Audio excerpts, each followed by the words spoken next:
kalau handuknya rusak ya dibantu. Nah, tapi kalau misalnya dari Allah Akbar, la ilaha illallah.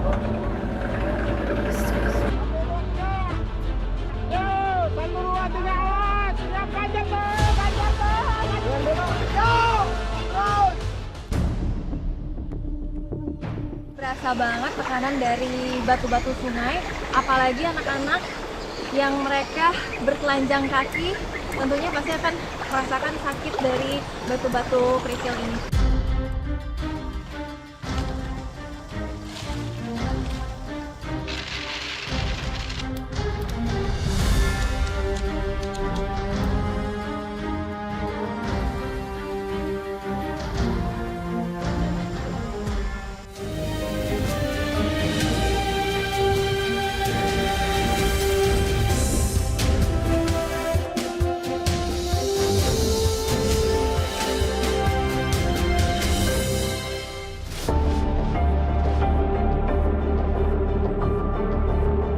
Perjalanan Indonesiaku kali ini menuju Kabupaten Majene, Sulawesi Barat, tepatnya di Desa Paminggalan. Sayangnya, desa seluas kurang lebih 16 km persegi ini digolongkan sebagai desa tertinggal dalam indeks desa membangun, terutama di kategori ketahanan sosial, ekonomi, dan lingkungan. Tak heran sebagian besar warganya hidup jauh dari kata makmur.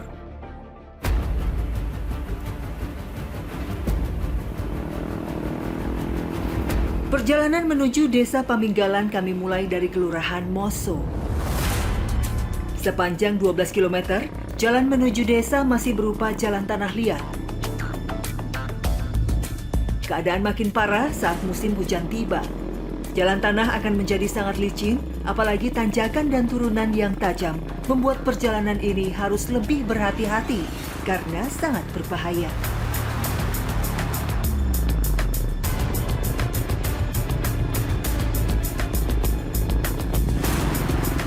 Dalam perjalanan saya juga melewati titik di mana tempat terjadinya longsor, dan ini membuat warga semakin terhambat untuk perjalanan mau masuk ke desa.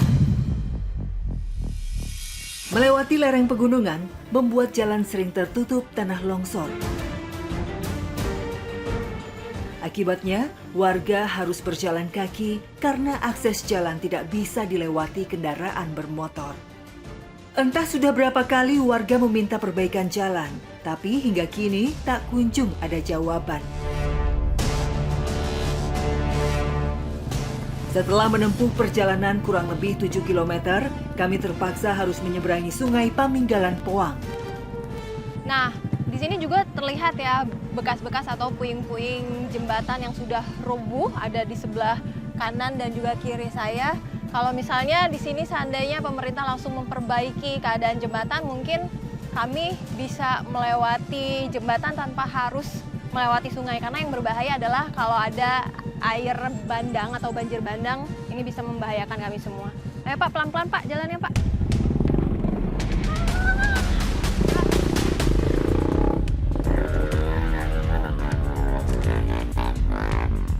Awalnya sungai ini terdapat jembatan, namun bulan November 2022 yang lalu roboh diterjang banjir bandang. Memang lebar sungai hanya mencapai 10 meter, namun saat musim penghujan ketinggian air bisa mencapai 4 meter. Akibatnya warga harus menunggu hingga 6 jam agar bisa melewatinya. Jadi dikarenakan air sungai ini cukup tinggi dan terkadang motor seringkali mogok di tengah sungai seperti ini, sehingga kami harus saling membantu agar motor ini bisa jalan.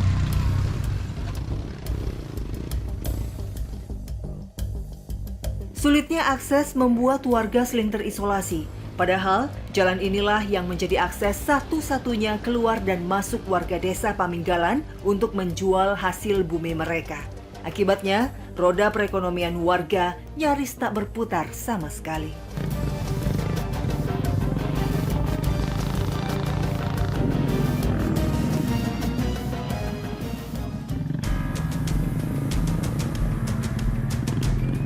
Setelah melanjutkan perjalanan kurang lebih 3 km, kami masih harus melewati sungai kembali. Iya, sungai Polambusan ini terletak di bibir pemukiman warga desa Paminggalan. Saat musim hujan, sungai selebar 100 meter ini mempunyai kedalaman air hingga 5 meter. Menurut informasi warga, sungai ini sudah menelan 3 korban jiwa. Sayangnya, dari zaman kolonial Belanda hingga saat ini, sungai ini belum pernah tersentuh jembatan sama sekali. Warga pun terus berharap kepada pemerintah untuk membangun jembatan penyeberangan agar warga bisa terbebas dari isolasi yang sudah berabad-abad mereka rasakan. Inilah desa Paminggalan yang terletak di Kecamatan Sendana, Kabupaten Majene. Merupakan salah satu desa di Provinsi Sulawesi Barat dengan jumlah penduduk kurang lebih 1.000 jiwa. Berada di ketinggian 800 meter di atas permukaan laut, warga menggantungkan hidupnya dengan bertani dan beternak. Kemiri, gula aren, dan cengkeh menjadi andalan mereka. Memiliki potensi alam yang melimpah, kemiri menjadi salah satu sumber penghasilan lain warga desa Paminggalan. Biasanya aktivitas para ibu-ibu desa Paminggalan yakni rata-rata adalah buruh petani, dan saat ini sedang ada panen kemiri sehingga kami akan menuju ke kebun. Ibu.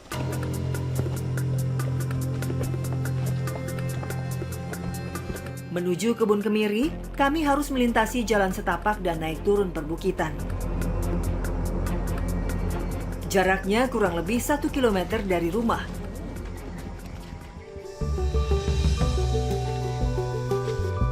Setelah berjalan kurang lebih 20 menit, akhirnya kami tiba di kebun kemiri. Cara panennya cukup mudah.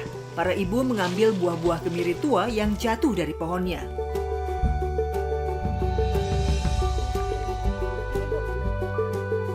Salah satunya Bu Husniah yang sudah 20 tahun memungut kemiri. Terus berarti dalam sebulan ibu rata-rata dapat penghasilan berapa bu kalau kayak gitu? Kan tidak menentu kan? Tidak menentu. Kira-kira jadi berapa? Kalau saya ya, itu besar sudah 600 banyak. 600.000. Jadi cukup nggak sih bu buat memenuhi kebutuhan harian ibu?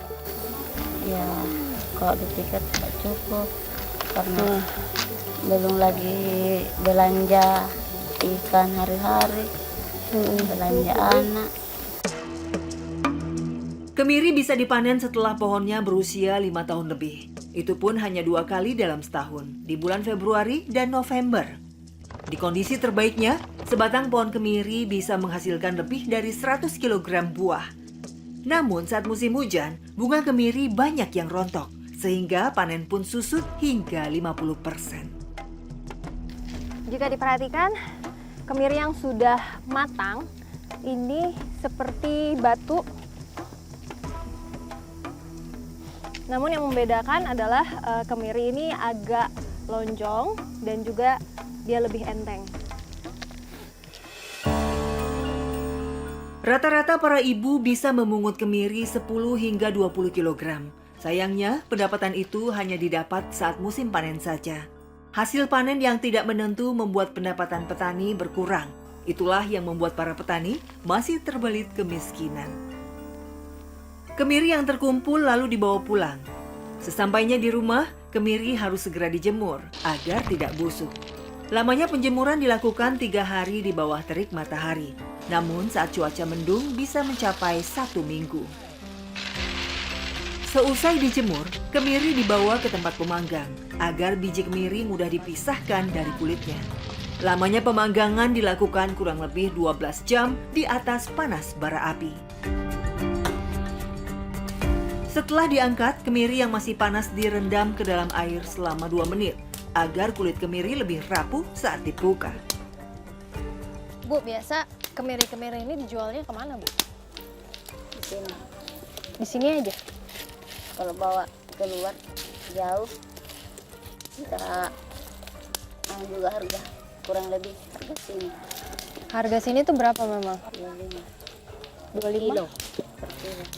25.000 per kilo. Nah, kenapa nggak mau dijual keluar? Kan biasanya harga kemiri pasti lebih besar bu kalau dijual keluar. Kalau dibawa keluar kan selalu 1.000 per kilo.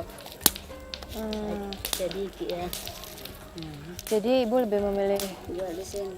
Tapi berarti ibu pernah coba untuk menjual ke kota? pernah sekali, tapi kalau dihitung tidak jauh beda sama harga di luar sama sini. Jadi mungkin dijual di sini. Tidak jauh bedanya memang berapa kalau sampai ke kota, Bu? Paling beda 5.000, 8. Beda. Ya apalagi uangnya tidak langsung diterima. Kurangnya pendapatan membuat para petani harus bekerja serabutan. Berbekal palu dan penjepit, mereka memisahkan kemiri dari kulitnya. Upah pekerja dibayar dengan cara bagi hasil. 50% pemilik pohon kemiri dan 50% pekerja. Sehari rata-rata satu pekerja hanya mendapatkan upah Rp22.000 dan dalam satu minggu kurang lebih Rp150.000 yang didapat. Kemiri kupas dihargai antara Rp25 hingga Rp28.000 saja di level pengepul lokal. Harga jual kemiri yang tidak stabil membuat warga sering mengeluh. Padahal kemiri Indonesia menjadi salah satu andalan bagi ekspor Indonesia ke mancanegara. Seharusnya dapat mendorong berkembangnya kegiatan industri sehingga dapat meningkatkan perekonomian rakyat. Warga pun hanya bisa berharap pemerintah segera mengatur regulasi batas bawah sehingga petani tidak dirugikan. Kami sangat berharap yang pertama pembangunan infrastruktur, jalan dan jembatan, sekolah, karena sekolah kami di sini sudah tidak layak pakai. Yang kedua dan selanjutnya masalah persoalan sekarang ini masalah sekolah, guru.